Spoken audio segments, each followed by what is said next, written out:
All right, folks, we are joined by an incredibly special guest, the 2019 U.S. Open champion, Mr. Gary Woodland. I'm sure that does not get old hearing that. No, that sounds really, really good. Say it again if you want. So we're here in New York City. You obviously, it's Tuesday afternoon. You finished up on Sunday evening. I feel like the past day and a half have probably been a whirlwind for you. To say the least, it was. We had a good time Sunday night. It was fun. There was some Justin Thomas, Jordan Spieth, some guys hung around, which was pretty cool to celebrate with them. I had a lot of friends and family there, so that was a good night. Long travel day here yesterday, and it's done a lot of media, which is cool. A lot of good things come with winning, so that's pretty cool. Yeah, it's probably cool when people are like, "Oh, Gary Woodland, yeah. Oh my God, look at that." He walked up here off the elevator into the Barstool HQ just holding the trophy. That's a hell of a way to walk into Arguably places. the best entrance in Barstool history. I can't even see Trent and Frankie right now because this trophy is just between us, which is spectacular. It's beautiful. So you win, you putt out, you see family, and there's probably a little bit of a whirlwind. Once you finish those media commitments, I saw you walk into the tap room. Yeah. How nice is that moment where you're able to be like, all right, boys. That was cool. It was nice to be done. Right. We got in there. It was cool. There were a lot of people there too, which was, it was the first time I've kind of been congratulated, I would say, outside the media. And then you have friends and family there, and then, the fun stuff started. It was nice to celebrate. It was nice to kind of relax a little bit, open up the cup, and get some liquid going in What'd you put in that thing? We got some vodka in there. I've said before, Jordan Spieth was with me, so I'll blame him. We didn't know how to get the top off. I've seen people drink out of it before, so we actually drank out of the bottom of the cup upside down until the USGA came up. And they told us we were doing it wrong, and they showed us how to get the top off. So we finally did get the top off and drank the right way. That's incredible. I will say that we saw the trophy on, what was that, Friday? I think it was Friday. So they brought it over to our radio station, and I just touched it with my bare hands, and I think the USGA everyone got into motion. There was people talking on walkie-talkies like, Frankie touched it with his bare hand. But I did some movement up there, and I thought I could have cranked that thing open. So maybe I loosened it up for you. I need some tips. I feel like a lot goes that's a big container. It's a huge container. We had a bottle of vodka in there. Just no problem. It fit very nicely. Like it was supposed to be in there. It was perfect. So let's talk a little golf. Any signs early in the week? Anything leading up to it with your game, with a vibe, a Pebble vibe, anything like that kind of made you think earlier in the week, like, all right, we might be onto something special here? I've played well this year, which helps, obviously, with momentum, but I've played well in the last couple majors. It was nice. I was leading last year after 36 holes in Belle Reve, and that was the closest tournament I'll ever played at home in Kansas, which was cool. I played with Tiger on Sunday there, and I learned so much from that deal. There was so much energy and atmosphere, something like I'd never seen on the golf course, and I learned a lot. I let the outside kind of bother me a little bit, got out of my element early in that round. So the goal going into this week, especially once I got the lead, was to block everything out, try to take in the beauty of Pebble Beach, block out all the noise, and stay within myself. And I did that probably better than I ever have in anything in my life. How hard is that to do? You're going into the final round. Obviously, you played really well to get there. I think 65 Friday. You backed that up with a 69, two really good rounds in a row. You're going into Sunday. You got Rose right there. You've got Brooks right there. You've got Rory's not far away. Yeah. How hard is it for you to block those things out? It was tough. And, I go do media after Saturday's round, and all I hear is my record, 0 for 7 with 54 hole leads in my career, pounded. I think every question was almost negative in that standpoint. But for me, I try to turn that into a positive, try to say, hey, records are meant to be broken. And I think I said it so many times Saturday night. I woke up Sunday morning and I believed it. And I went out, and it was nice for me to get off to a good start because Koepka came out firing right out of the gates. You knew he would. What he's done lately is tremendous. So it was nice for me to make birdie on 2 and 3 and kind of slow his momentum down a little bit. That 0 for 7 thing's kind of bullshit too, because if you remember in Hawaii, you shot 567 with a lead and lost. Come on, Xander. What's that? Really? Yeah. What are you doing out there, man? And I think I learned from that too, because when I made birdie on 11 there, I think in Maui, I had a 3-shot lead, and I was playing so good. I'm like, I got this. This thing's, and then Xander holes out on 12 right in front of me, and I'm just saying, just the sails, the wind came out of the sails. So I didn't let myself get ahead at all last Sunday, and that was really cool. Were you doing any leaderboard watching when you were up there? When we were out there, I'm like, is he on 5 right now or 6, and looking what Brooks is doing? Yeah, I didn't have to do too much because it was kind of a 3-horse race. I mean, it was just really Justin and Brooks, and I was seeing Justin in my group, and Brooks was right in front of me. Right. So I could see and you could hear what Brooks was doing. The crowd there was a lot of pro Brooks guys out there on Sunday, which was cool. But that kind of fired me up too. You know, felt like you had people rooting against you a little bit, which was awesome. But you know, him getting off that hot start definitely added to it. Rosie, you know, birdied the first hole right out of the gate, took the lead away. So it was the scoreboards were definitely there. The biggest one was on 17 when I had that tight chip off the green. I look up and Brooks was putting on the green. I didn't know if it was for eagle or for birdie, but I saw him miss it, and that at least gave me a little bit of breath. That no matter what, I knew if I made bogey, I'd have a one-shot lead still going into the last hole. I mean, let's talk about that. I know. You said that. It was like shards of glass went into me because I can't. Basic. So you come to 17, things are tightening. I mean, we're all kind of, everybody's trying to do the math. If he makes this, if Brooks is hitting it, you might have an eagle putt, all kinds of stuff going on. That chip, you got to hit it over the knob. And we've seen people do that. I mean, even just watching the AT&T forever. Like, you see people kind of get into that spot. First of all, just start. I'd rather have you just walk us through the entire hole. Yeah. I knew all I was trying to do was get it left of, there's a clock in the middle of the green where that ridge is. And I was just trying to find a way to get it left of that clock. And right when it came out, it was dead right. It wasn't even close to that clock. So I knew it right when I hit it that I was going to have to chip. My caddy actually said, he's like, at least you've hit this shot before, because I actually had it on Thursday or Friday. I had the same chip shot to a tighter pin, so I chipped it off the green on the same hole twice last week. So he told me right on the tee box, hey, at least you've hit this shot this week. So I was a little bit prepared for it, but it was one of those, I was just trying to get over the ridge, get it past the hole so I could putt uphill and, you know, try to take 5 out. The worst thing I could have done with two things, I could have laid the sod over it and took a huge divot, which would have been embarrassing. And then you'd heard the crowd, ooh, and then or I could have bladed it in the water over the green, which would have been. I know a little. Frankie knows all about blading. I'm notoriously the worst chipper in the history of the world. So when I saw you pull that wedge out, I like ducked underneath the table. I'm like, how's he going to do this? The 64, I have 64 degrees, which helps because I can nice. kind of close it down a little bit. And I can make sure I get solid contact. If I had 60 and maybe had to open it up a little bit, would have been a little tougher. But the 64 allowed me to turn it down and make sure. You picked that thing so clean, man. When they showed the slow motion of your follow through and the ball just misses the club just misses the ball, I was like, that is the perfectly placed chip. I mean, under that pressure, it's just unbelievable to pull that off. Thanks. So did you land? You hit that thing exactly where you're trying to? I thought I made it. I mean, when it 10 feet out, I put the club up. I might have jumped in the water if it went in. I was so pumped that it came off perfectly, and then I didn't think it was going to miss, to be honest with you. And luckily it was a tap in though, which was nice. I love that he's thinking like, oh yeah, it's going in. No, it's going in. I saw Rosie gave you a little fist pump there. That was cool. He did, and you know, his caddy Lordy, who's an awesome guy, caddied for Henrik Stenson for a long time, and Henrik and I have the same coach, Pete Cowan, and he even walked up and said, "Uncle Pete taught you that one, didn't he?" And it was just cool to have them in the moment, you know, give me props. Obviously it was a special shot in my career, but to be, you know, congratulated by one of the best players in the world is pretty cool. So we're not great. We're kind of weekend golfers. I fight the hook all the time. When you stand on 18, how much in your head is just don't go left, don't go left, don't go left. That was the big deal about having a couple shot lead. I could hit an iron way out to the right, and I wanted, you know, look in my head. I was like, all right, if I can hit just a little 4 iron out there, hit a 5 iron, have a wedge in, it's perfect. I pushed the 4 iron farther right because I didn't want to go left. Right. I get in the first cut, and it wasn't a great lie because I slid right underneath. I chunked the 5 iron, to be honest with you, and I came up and I had 8 iron into the hole. And I'm like, I told my caddy, I'm like, all we need to do is get a wedge for the third shot, and I know I can get a wedge on the green.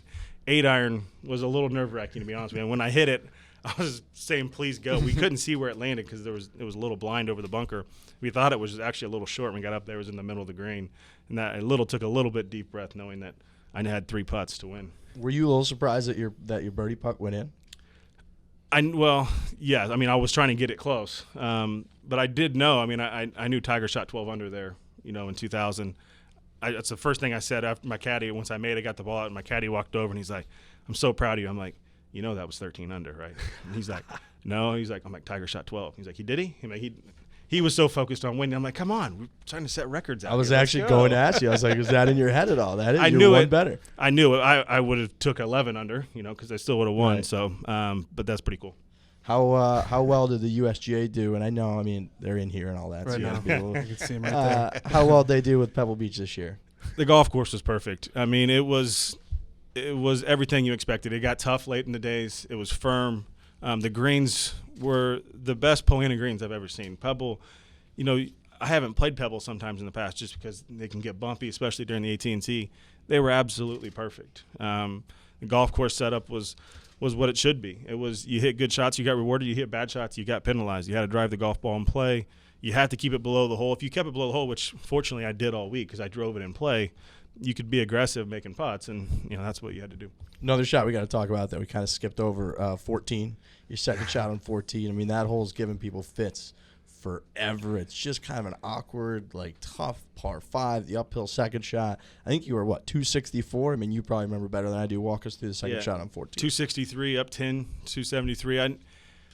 I've all week I'd tell my caddy, let's play aggressive. Let's play aggressive. I'm playing good. Let's play aggressive. Let's play to win, play to win. And I knew I had a one-shot lead. I saw Justin Rose from a very similar situation, lay up. I know left. I hit the chip shot left of that hole in the practice round, and it's just not great. Right. Right's out of bounds.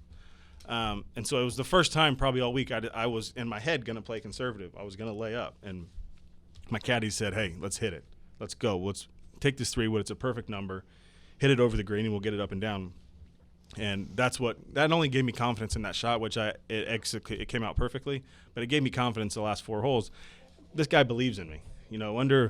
I hit this ball out of bounds. This golf tournament's over with, and with 5 holes left, we could have played conservatively, made par, and bought it a little closer. But that gave me a 2-shot cushion, which really gave me confidence and kind of sealed the deal. So we've had a lot of caddies on the show. We love caddies. Brendan Little's your guy. Oh yeah. Was that the biggest? I was going to ask you again. You keep stealing my questions. I was going to ask you. He's been through every media at this point, so he knows. Right. No shit. He's like, this is the You last guys one. on a- You you can't. guys on a got heater. nothing I haven't seen before, pal. He's on a Nothing. heater. Was that the biggest call he made all week? Because I love when caddies kind of step in there. And how hard did he have to talk you off that, or was he just like, no, go for it? You're like, okay, sure. I'm a guy that I actually listen. So when I'll complain about it later, but I listen to everything he says. So if he would have told me to lay up, I would have laid up.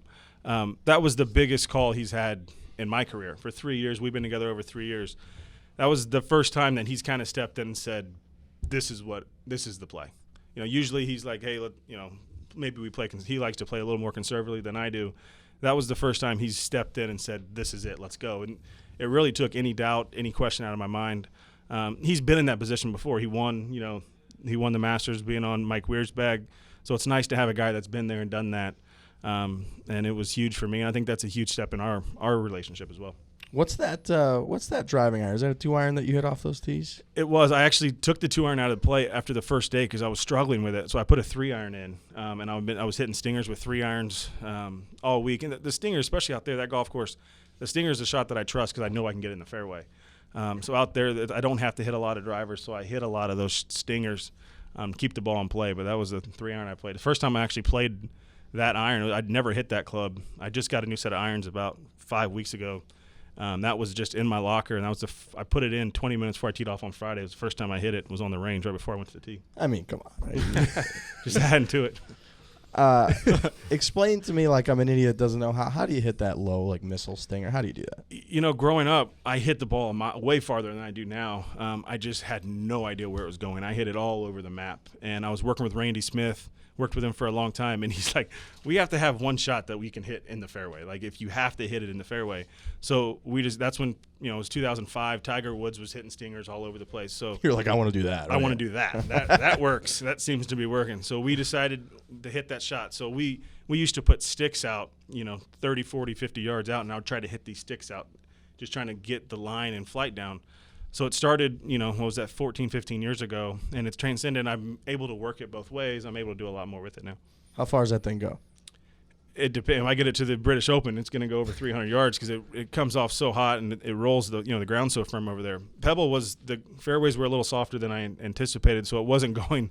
There was a couple holes that didn't get out there as far as I'd like to, but You get up there, you're like, oh man, gosh, I should have hit one more. It can get going. If it's firm, I can easily hit it 270, 280. how far does your stock 7-iron go? 192. You knew that pretty quickly. I like that. I mean, it's his job to know. No, I know. I always just get mine. There's like a 30-yard window that it could go. What's the first thing you're gonna do when you finally get home? Hug my son. I haven't seen my son.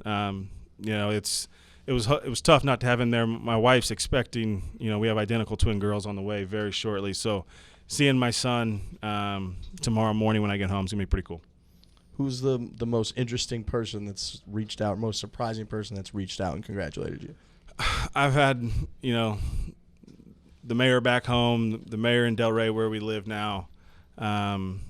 Chris Paul, I'm a big basketball guy. Chris Paul's was pretty cool. Charles Barkley, when you get guys from other sports like that reach out, that's pretty cool. Yeah, if you had to put a handicap on your basketball game, what would you call yourself? I have the ultimate green light in my head. I don't know what I can shoot the heck out of it. I saw a video today of you shooting a Steph Curry type 3. It was deep. Yeah. I don't know. I think it might have been a high school tape. It was great. Like an ultimate Love a green good light. high school highlight tape. Trent's got one of them. I've got a great football, one, That's yeah. why he brings that up. On every replay time. all the time. Yes. I love it. Yeah. You should I see recommend it. it to everybody. What were you, a linebacker, Trent? Dad? I was a linebacker. Oh, Yep. yeah. If we want to talk about my highlight tape, we can. It's on YouTube. Barstool Trent He makes football. this interception one-handed. Yeah. I can't even watch it without feeling a little something. It's crazy. I don't know really how we amazing. got the topic on me. The U.S. Open champ is here, but I feel good about Trent, it. you're great. Thank you. So we've praised you a lot. What's the worst shot you hit all week? Well, that tee shot on 17 was bad. I chunked that shot on 14 on Saturday. It was a 50-yard shot. I was a little nervous to hit it over the green. I knew long was dead. I got very, very lucky that ball stayed on the green. It stayed there, and I ended up making the 50-footer for par. But I chunked that shot, and that shot on 17 on Sunday was one of the worst iron shots I hit. Sorry, you can go. No, go ahead, Frank. When you're on 18, I just wanted to. I've always wondered this with guys who are about to win major championships. You know that there's a photo that's going to be taken of you after you hit that final putt. Are you thinking about what your celebration is going to be, or do you just let it go? Because you had a couple strokes lead, right? So you had a chance to think about it. I might have thought about it if I had to tap in. Okay. I didn't have anything to think about when I was 30. It came out great. Down Dude, the hill. you turning Yeah, around it to was awesome. that huge grandstand. I mean, whoever has that shot of you facing all those fans is going to be. I mean, I'd have that on top of my bed. It's it all kind of came out of me. I don't show a lot of emotion out there on the golf course, and that was the first time I realized the golf tournament was over with, and it all just came out. I think, like I said, I was more nervous after that golf because I just wasn't ready for all that. I was ready to hit another golf shot, and fortunately, I didn't have to hit another one. So what's the plan going into a place like Royal Port Rush? I mean, you already talked about kind of hitting the stingers and all that, but how do you prepare for something like that? How do you research something like that? How do you get ready for a tournament like that? Fortunately, I work with Pete Cowan. He's been there, which helps. So I'll rely on him. I'll try to pick Graham McDowell's mind a little bit. Graham grew up there. Graham and I were neighbors for a long time in Orlando, so we're good buddies. So I'll see if I can sneak in a practice round with him, or even Koepka, because Koepka's caddy grew up there as well. He's a two-time club champion there at Port Rush. So I'll try to pick those guys' brains a little bit, but I'll get in on Sunday, the week before, get 18 holes in Sunday, and then kind of just, tinker around, play 9 holes, but take some time out there and get ready for a golf course. I love the British Open. It's different. It's links. You have the imagination. You can hit any shot, low, high. The winds are blowing. So a lot of it depends on the draw. Get lucky with the draw, get on the good side, but it'll be fun over there. I've never been to Ireland, so it'll be a good time. You kind of feel like you can win any golf tournament now that you've won the U.S. Open? I think that was, growing up, I think that'd be the one major people say I couldn't win, would be the U.S. Open. I don't know if they ever thought I could drive it straight enough. And then on top of that, you take me to a shorter U.S. Open test. Aaron Hills and these other golf courses probably suited me a lot better than Pebble you would think would. So They didn't it's know nice you were to hitting get that stinger, though. correct. It's nice to get that one out of the way. Now we got 3 other ones to win. All right, well, you're a U.S. Open champion. Does it feel like they always say, you win a major, you win the U.S. Open, change your life? Do you feel like you changed your life? Not yet. I mean, having twin girls here in a couple of weeks is going to change my life. That changes a lot. But I'm just excited. It's been a whirlwind the last couple, 36, 48 hours. I'm excited to get home and kind of take a deep breath and get back to work. I still have a long way to go, but I'm excited about the journey. I'm excited, this kind of validates that we're doing the right things, and I have a lot of good people around me that will be able to celebrate this as well. Has anybody told you that you have the type of name where you got to say the whole thing? Gary Woodland? I feel like there's not a lot. Gary, not Woodland.